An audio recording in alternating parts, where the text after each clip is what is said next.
लाला बाबू, आज मेरे मन में आ रहा था, जो भी सुबह स्वाध्याय कर रहा था मैं रामचरितमानस का, देहिक देविक भौतिक तापा राम राज काहू नहीं व्यापा। जब मैं इस दोहे को चौपाई को पढ़ रहा था, मैं ध्यान में चला गया। ध्यान में दीन दयालु जी पधारे, इंसान जी पधारे और उनका पथ प्रदर्शन करते देवर्षि नारद जी नारायण नारायण नारायण ध्यान ही ध्यान में कहा, बेटा जिस राम राज्य की बात कर रहे हो, जहां दैहिक ताप नहीं होता, कोई बीमारी नहीं होती। बीमारी के मीना जी 3 कारण होते हैं, आयुर्वेद में कहा है। एक होता है वायु रोग, एक होता है पित्त रोग और एक होता है कफ रोग।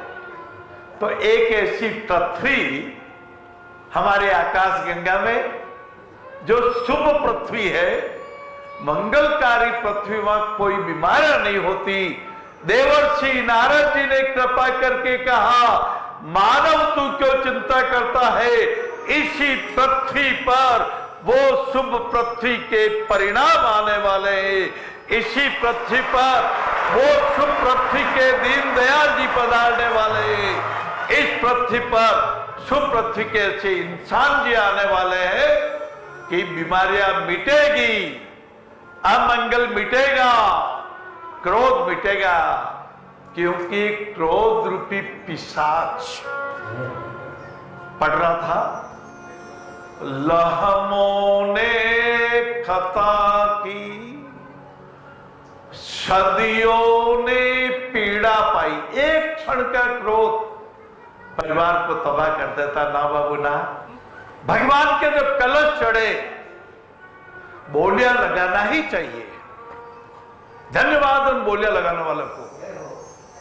करोड़ों रुपए की बोलियां लगती है और उस करोड़ों रुपए में कम से कम 1/4, ज्यादा नहीं 1/4 भगवान का जब सोने का मुकुट चढ़ाओ, जब भगवान के सोने के कलश चढ़ाओ, उस समय दिव्यांगों का भी ध्यान रखने की कृपा करना।